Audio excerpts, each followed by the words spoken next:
Introduction dans le calme. Aujourd'hui, vous allez vous autoréguler. Pas vous autoréguler, vous co-réguler sur mon système nerveux. On fait une petite co-régulation. J'ai pensé à ça tout à l'heure quand j'ai accompagné un aveugle à avancer un peu et à aller traverser. En fait, il commençait à marcher, il allait dans les poubelles, quoi. Je lui ai pas dit « Ah non, machin », juste je suis restée à côté de lui pour qu'il sente ma présence et que ce soit juste ma présence qui le guide. Je trouve ça intéressant et je trouve ça fort. La force de la présence, de ce qu'elle dégage et de ce qu'elle donne. Et c'est pour ça qu'on parle de co-régulation du système nerveux quand on est en présence de personnes qui sont calmes. On est souvent attiré par ces personnes quand on a besoin de ralentir comme ça, de trouver plus de sérénité. Et être en présence de ces gens-là, ça va nous aider à stabiliser comme ça un état intérieur. Alors que, je pense que vous l'avez déjà ressenti, si on côtoie une personne, par exemple, qui est stressée et qui parle beaucoup de son stress et qui... Alors même si on peut se dire oui, c'est son discours, elle a beaucoup de pensées négatives, elle se plaint beaucoup, etc. Mais il y a aussi vraiment ce qu'elle dégage en fait, cette espèce de stress. Et je pense la plupart d'entre vous qui m'écoutez avaient cette sensibilité d'être un peu comme ça, une éponge, de recevoir toutes les énergies. Mais ce n'est pas le propos de cette vidéo. De manière générale, l'humain a besoin de certains refuges symboliques pour compenser certains états émotionnels, pour compenser certaines difficultés. Et des fois, quand on traverse des périodes un peu plus compliquées, on va d'autant plus aller dans ces refuges, mais on va pas toujours s'autoriser. Ces refuges, on les perçoit pas toujours comme des refuges. C'est ça que j'ai envie de vous partager aujourd'hui. Par exemple, le fait de scroller abondamment, le fait d'avoir, on dit des nourritures affectives, nourriture émotionnelle, le fait d'avoir particulièrement besoin de sucreries, ou pas de sucreries, mais d'amener à la bouche, de grignotage, le fait de parler à son ex, le fait de binge-watcher, c'est comme ça qu'on dit, regarder toute une série d'un coup. On se déteste pour avoir fait ces choses-là. Et on oublie d'avoir un regard global sur toute notre situation pour que les choses soient plus justes envers nous. Peut-être que à ce moment-là, tu es en train de traverser une période où ton travail ne te convient plus et ça te pose des questions existentielles. Tu vis une rupture amoureuse, il y a une dispute ou un conflit avec un grand enjeu avec ta mère ou avec ton père. Il y a une perte de sens, il y a un deuil, etc.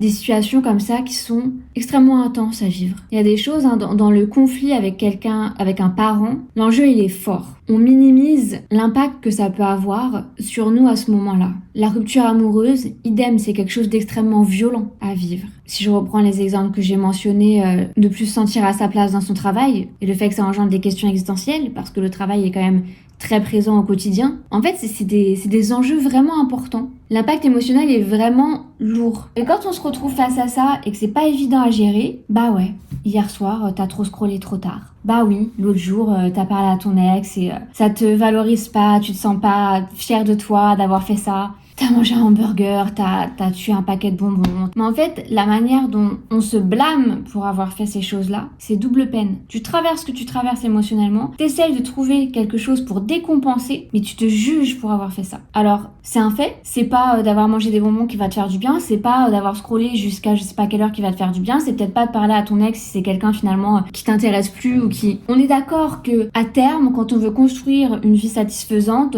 on va se diriger vers des choses, vers de la qualité, vers ce qui fait sens pour nous, vers ce qui est bénéfique pour notre sommeil, pour notre santé et pour notre avenir, etc., etc. Mais on compose à chaque fois avec les éléments dans cette période donnée. Et c'est important d'avoir ces refuges-là. Là, j'ai mentionné des refuges pour lesquels très souvent on se blâme et qui sont classiques quand il y a une détresse émotionnelle, quand il y a une difficulté à gérer les émotions. Mais il y a plein d'autres sortes de refuges. Peut-être que je vais faire du sport à outrance. Peut-être que je vais me mettre à fond dans ma foi et m'isoler dans cette foi. Peut-être que juste sport est mon refuge, la religion est mon refuge, ma meilleure amie est mon refuge, le lien avec mon père est mon refuge, mon chat est mon refuge. Et il y a plein de refuges comme ça. Donc le refuge, ça peut être quelque chose de foncièrement malsain, ou ça peut être quelque chose de sain, mais dans lequel il y a quelque chose de malsain parce qu'il y a une espèce de pulsion, et donc c'est pas complètement louable, mais qu'importe. On n'a pas besoin d'aller tout gratter pour que tout soit parfait. Peut-être que le refuge c'est le sport, et que ouais c'est avec de la pulsion, ouais c'est avec un peu d'excès. C'est pas grave. C'est pas la fin du monde. Faut se laisser aussi un degré de latence on reste des humains. Et dans beaucoup de ces refuges émotionnels, il y a de la régression. Mais quand je mène de front un combat tel que rebondir après une rupture amoureuse, un combat tel que changer la relation avec mon parent, etc., tout ce qu'on a pu mentionner, c'est des combats tellement importants, qui nous demandent tellement de force, tellement de maturité, tellement d'efforts, tellement de tenir, de dignité, etc. Ça nous draine énormément, ça nous prend énormément. Donc, il y a régression. Je scrolle stupidement. Je vais chez maman qui va s'occuper de moi. Je mange des bonbons. Il y a régression. Parce qu'il y a besoin, parce que c'est comme ça, parce qu'on peut pas être parfait sur tous les plans. Par contre, si on n'est pas satisfait de ces refuges, bon, le premier truc, comme je vous ai dit, c'est vraiment de pas juger, de pas se blâmer et de se dire, ok, c'est quoi, fais-toi plaisir et kiffe. Et prendre du plaisir. Prendre du plaisir à manger ce paquet de bonbons, à manger ce hamburger, prendre du plaisir à scroller, prendre du plaisir à parler avec son ex, prendre du plaisir à, voilà. Parce que dans le fond, si vous le faites, c'est qu'il y a quelque chose dans ça qui vous fait du bien. Donc autant se focaliser sur, là ça me fait du bien, j'ai besoin de ça et on verra plus tard. Même si plus tard ça prend du temps, ça peut prendre du temps, c'est pas grave. Il y a une hyper exigence qui est aussi un peu inculquée par la société, avec ce côté où tout doit être parfait, où les gens sur Instagram sont au top, où les femmes dans les publicités elles sont au top, où tel collègue et machin est au top, au top, au top, au top. On a un peu cette injonction d'être au top, mais on est des êtres humains. On peut très bien être au top dans un domaine et pas du tout dans un autre. On peut pas toujours tout faire parfaitement, et on fait aussi avec notre contexte. Donc la première chose serait de pas se juger, de pas se blâmer, de l'accepter et presque de le chérir, parce que vous avez besoin de vous chérir à travers ces refuges que vous jugez durement. L'autre chose qui pourrait être intéressante, c'est d'identifier quels sont mes refuges et quels pourraient être des refuges que je ne percevrais pas de manière négative. Tel ami, telle musique, tel exercice d'écriture, de yoga, de méditation, de la thérapie, telle série en regardant un ou deux épisodes par jour. Quels sont comme ça les refuges que je pourrais avoir, où je peux me déposer complètement, où je peux me laisser aller, où je peux régresser, où je peux décompenser mes émotions et où je vais pas me juger et où je vais pas avoir de conséquences négatives qui m'impactent encore plus et qui me font dire que je suis pas à la hauteur, que ce que je fais c'est pas bien, etc., etc., etc. Et je me suis fait là une réflexion. Je l'avais pas perçu comme un refuge, mais en fait on pourrait le voir comme un refuge que je trouve incroyable, mais vraiment incroyable. Et pourtant qu'on m'a pas du tout valorisé. C'est l'art. L'art, toutes les pratiques artistiques et sportives, autant en pratique qu'en spectateur. Aller à un cours de danse, tout comme voir un spectacle de danse, regarder un film, faire de la peinture, du junk journaling, n'importe quelle activité créative, écouter une musique, écouter une personne chanter avec une voix magnifique, prendre un cours de chant, regarder une compétition d'athlétisme, regarder une compétition de gymnastique. Bon, je prends des exemples qui me parlent particulièrement, ce sont des sports que j'aime. Aller au cirque, aller voir une pièce de théâtre, aller à un cours de théâtre. En fait, quand on pratique de l'art, ou quand on est spectateur d'art, on va dire, ça sert à rien. Ouais, ok, bon bah j'ai fait ce truc avec la peinture, là, j'ai fait ce truc avec de la poterie, mais ça sert à rien. Parce qu'on est dans une société utilitariste où le temps c'est de l'argent et il faut être hyper productif. Et si l'action que j'ai fait, il n'y a pas la conséquence directe de j'ai gagné en muscle, j'ai perdu du poids, j'ai gagné de l'argent, j'ai un retour matériel, visuel, palpable, qui a une utilité, qui a une fonctionnalité. S'il n'y a pas ça, ça sert à rien. Je perds mon temps, ça sert à rien. Ouais, j'ai fait cette peinture, mais ça sert à rien, je vais pas la vendre, je vais pas l'exposer, ça sert à rien. Ouais, ok, je vais aller voir ce spectacle de danse, mais ça sert à rien, quoi. Je crois qu'au contraire, là en tout cas c'est ma pensée du moment, c'est qu'il n'y a rien de plus utile. Parce qu'en fait toutes ces choses-là nous permettent de processer nos émotions. Donc écouter une belle voix chanter, voir un spectacle d'une grande symphonie, regarder un film, regarder une compétition de sport, etc. Je sais plus c'est quel auteur qui a parlé de catharsis. Le fait de, à travers une œuvre d'art, revivre des émotions. Parce que l'œuvre d'art, voilà, peut-être nous c'est un tel ou tel sujet. L'artiste, il y met ce qu'il veut dedans, que ce soit la pièce de théâtre, que ce soit la peinture, que ce soit la photographie.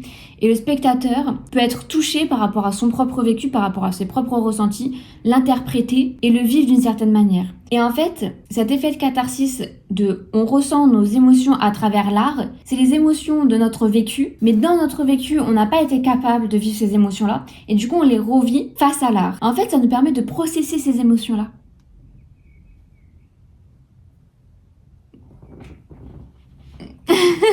C'est pas utile ça? c'est incroyable. C'est génial et je trouve que ça nourrit énormément la gratitude. C'est-à-dire que voilà, pendant ce spectacle ou pendant que je regarde cette œuvre, je suis touchée. Je ressens quelque chose. Peut-être qu'il y a de la tristesse, de la nostalgie, de la colère, mais je le vis dans l'art et à la fin, je ressors avec de la gratitude. Voilà, j'ai ressenti ce que j'ai ressenti et mine de rien, j'ai libéré quelque chose. J'en suis pas consciente, mais j'ai libéré quelque chose. Et j'ai aimé voir ça. Et d'une manière ou d'une autre, quand j'ai été touchée comme ça et que j'ai pu processer des émotions à travers une œuvre d'art, quelle qu'elle soit, bah, je me suis sentie comprise. Je me suis sentie entendue. Je suis pas seule. Il y a eu une connexion entre l'artiste et moi, entre l'œuvre et mon vécu. J'ai vécu quelque chose. Je suis reconnaissante. Je trouve qu'il y a une beauté incroyable dans ça. J'ai dit aussi les compétitions de sport, même si ça paraît peut-être pas de l'art proprement dit, mais ça fait ressentir des émotions. Et je trouve ça hyper intéressant, hyper enrichissant. Toutes les émotions qu'on va vivre en dehors de celles vécues dans les événements de nos vies. Ça fait circuler quelque chose à l'intérieur de nous. Et ça fait aussi... comment je dirais ça ? Comme si tout d'un coup, les émotions fortes qu'on pouvait avoir à l'intérieur de nous, qui sont en rapport à ce qu'on vit, et qui sont inconfortables, elles sont resituées, elles sont repositionnées, recalibrées. Elles n'ont plus cette même force, une espèce de force nocive qui stagne. Mais avec ces émotions que j'ai ressenties à d'autres endroits, tout est un peu repositionné. Et ça fait du bien. Et dans l'art, la manière de l'expression de l'art, ou enfin... Je vais aller faire un cours de danse, je vais exprimer quelque chose à travers mon corps. Je vais m'autoriser à... faire, ouais, j'ai une page sur deux, c'est de l'écriture, mais à faire du junk journaling ou autre, ou une peinture ou quoi que ce soit, sans souci de performance et d'esthétique, juste pour m'exprimer, pour vivre quelque chose, pour laisser libre cours à ma créativité, pour laisser libre cours à quelque chose de simple en fait, à presque une partie enfant de nous, la partie vive, la partie hors du contrôle, la partie hors des masques, la partie qui est pas à chercher à savoir comment je dois faire bien, si ça, non, une partie qui est libre, une partie qui s'exprime et qui a besoin de s'exprimer. Et ça aussi, ça nourrit un sentiment de gratitude. Donc il y a rien d'inutile là-dedans. Et je trouve que ce sont vraiment de magnifiques refuges, puisqu'on a besoin de refuges. Il me semble que cela, en plus, la plupart d'entre eux permettent le partage. Même par exemple, si je lis un livre en solitaire, j'ai connecté avec l'écrivain. Et peut-être que je vais pouvoir en parler aussi un jour à quelqu'un de ce livre et que ça crée du partage. Parce que le partage est aussi extrêmement important et extrêmement nourrissant. On a besoin les uns des autres. Il y a beaucoup comment dirais-je, une romantisation de la solitude où l'accent qui est mis sur il faut aimer sa propre compagnie, la solitude c'est voilà, c'est machin. Je suis un peu à double tranchant parce que ça va tellement dans l'air du temps de notre société individualiste où on est très nombreux à vivre seuls, etc. Et c'est complètement cassé le côté avant tribu, puis famille, puis voilà, maintenant c'est très... Du coup, le côté où c'est beaucoup mis l'accent sur le fait d'aimer la solitude, je me demande dans quelle mesure c'est lié aussi avec ce côté individualiste de la société qui a largement ses limites. Alors effectivement, avoir une panique ou une angoisse d'être seul et être incapable de faire des choses seul, c'est problématique, c'est en tout cas, on peut souhaiter à une personne qu'elle soit capable de faire tout ce qu'elle a envie de faire seule. Mais l'autre est tellement important. La famille est importante, l'amitié est importante, les contacts quotidiens avec tous les gens, c'est tellement important. Ça fait partie des besoins fondamentaux de l'homme. Donc le sujet au début, c'était plutôt de vous déculpabiliser de vos refuges, d'être conscient qu'on a besoin de ces refuges-là. Enfin, qu'on a besoin de manière générale de refuges. Et finalement, je suis beaucoup partie sur les bienfaits de l'art. Mais là maintenant tout de suite, ça m'anime. Et je vais vous partager un petit truc. Je pense que la pivoine est ma fleur préférée parce qu'elle a cette générosité incroyable d'avoir une multitude de pétales, cette manière d'être étoffée, d'être... Là, il me reste les roses qu'on m'a offertes. J'ai trop aimé les avoir sur mon bureau et j'ai trouvé qu'elles sentaient bon et ça m'a fait trop du bien de me mettre là à travailler à mon bureau avec des belles fleurs qui sentent bon. Ça faisait un moment que je me suis dit j'ai envie de m'acheter des fleurs, etc. Et du coup, j'ai eu la joie de les recevoir. Et là, comme tout à l'heure, quand j'ai vu ces pivoines, je me suis dit, non, fais-toi plaisir. Donc, je me suis offert ces pivoines et j'ai payé 13 € la botte de 5 pivoines. Et je suis très heureuse aussi parce que elles sentent bon.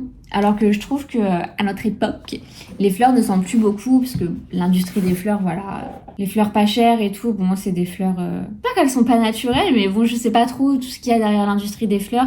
L'idéal, c'est de pouvoir avoir des fleurs bio, etc. Et je sais pas si elles le sont. Je les ai pris un jardinier, c'est pas vraiment des fleuristes, mais... Enfin, si, c'est des fleuristes, je pense. Et il y a un endroit, je sais pas si...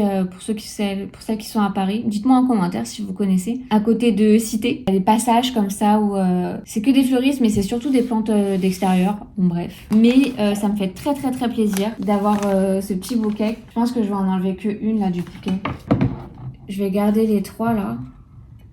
Et je vais juste jeter celle-ci. Et je vais rajouter mes pivoines. Je ne l'ai pas cité dans les exemples, mais les achats compulsifs, c'est aussi une forme de refuge. Donc pareil, vous jugez pas. Mais du coup, se faire plaisir. J'ai aussi acheté des livres et tout. Et je me suis pris une glace. Enfin, je me suis fait une balade agréable. Et je suis très heureuse de rentrer avec mes pivoines. Et je vais pas me dire, ah non, bah non, c'est pas raisonnable. Ah, mais t'as dépensé de l'argent. Ou non, ça me fait trop plaisir. Et je pense que ces plaisirs-là, ils sont super importants. Et du coup, dans la perception de ce que vous faites, de ce que vous vous offrez, etc., voyez comme vous vous donnez de l'amour. Et que ce qui sous-tend dans tout ça, c'est ce besoin d'amour. Et que vous cherchez, d'une manière ou d'une autre, à vous donner de l'amour. Donc, trouvez les plus belles manières pour vous de vous donner de l'amour. Si t'es pas encore abonné, abonne-toi. On se retrouve tous les mardis à 8h pour une vidéo réflexion introspection comme celle-ci et tous les vendredis à 8h pour une vidéo plutôt vlog sur mon expérimentation de la vie sans Instagram. À très vite.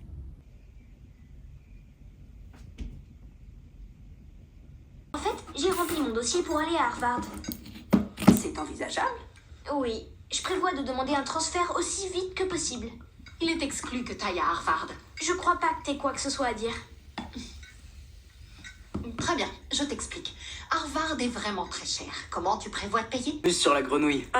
Autre chose. Je viens de réaliser que les demandes d'admission à l'université sont payantes.